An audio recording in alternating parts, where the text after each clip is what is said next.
Alright, ladies and gentlemen, just did a test drive on an Audi R8. So I'm going to give you some afterthoughts. I noticed one of my videos that I did with the M4 test drive afterthoughts did fairly well, and some of you guys had some questions, so I wanted to fill you on what I thought of an R8, because I'm still looking for a new car this year. Maybe, maybe not, we'll see.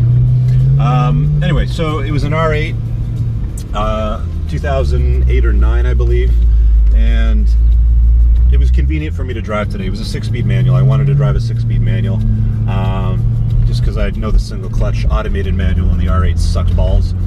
So we'll start with that. Shifter's awesome. Love the gates, you know, the metal shift and the clang, clang, clang when you go through the gears. Turn off that music. So that was really nice. That was quite pleasant. Is it a supercar? I know there's a lot of chat about, you know, is an R8 a supercar? Is it a supercar? Let me put it to you this way. It's got supercar looks. It's got supercar cabin feel. You're very low slung. You're in the middle of the car, mid-engine mounted, you know, front trunk. Is it a supercar? Yeah. I'd say it's definitely got many of the components, but what it is missing is supercar power and speed. You know, when I think of a mid-engine car, which is definitely a contender for my next ride, I think of something that goes faster than this. And when I stepped into the R8, it didn't really do much. It didn't protest. It's not a slow car, like, let's be honest. It's got 420 horse, you know, it's got some legs on it, but it doesn't feel much faster than this car, which is interesting because this thing weighs about 400 pounds, maybe 450 pounds more than an R8. So I was expecting a little more get up and go.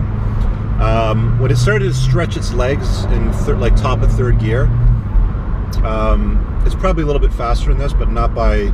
It's not like, you know, the butt dyno's like, shit, that's a fast car. I'd like to drive the V10 to see what that's like to compare the two. But I wasn't totally blown away with the power. The handling's amazing. I took it around a long sweeping right-hander at very flat, handles very, very good. I think I'm going to pass on it just because of the V8. It just doesn't seem to have enough get up and go.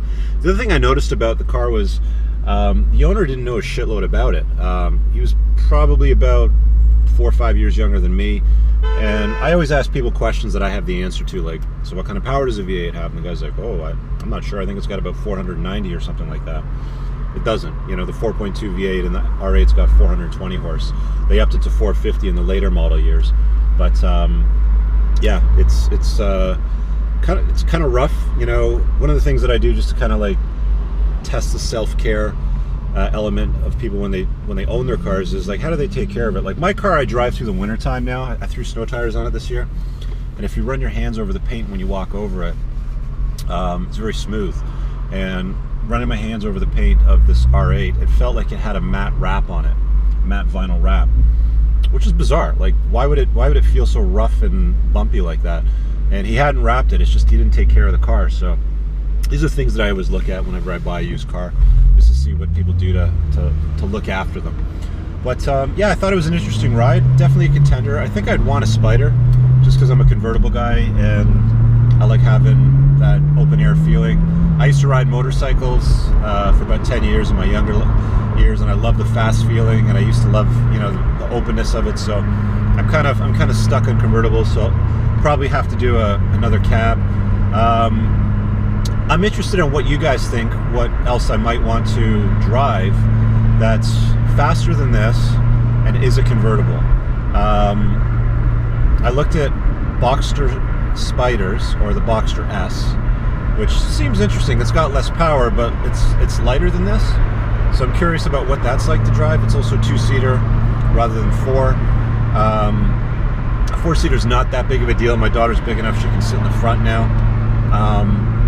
But yeah, I'd love to hear in the comments from you guys what you guys think I might want to check out. We'll check out this GTR here. Sounds pretty good. Still a Datsun though. Yeah, I'd love to hear your thoughts on what I might want to drive. Throw them in the comments below. Thanks for checking out the video. If you loved it, give it a thumbs up, and we'll talk to you guys later. Peace!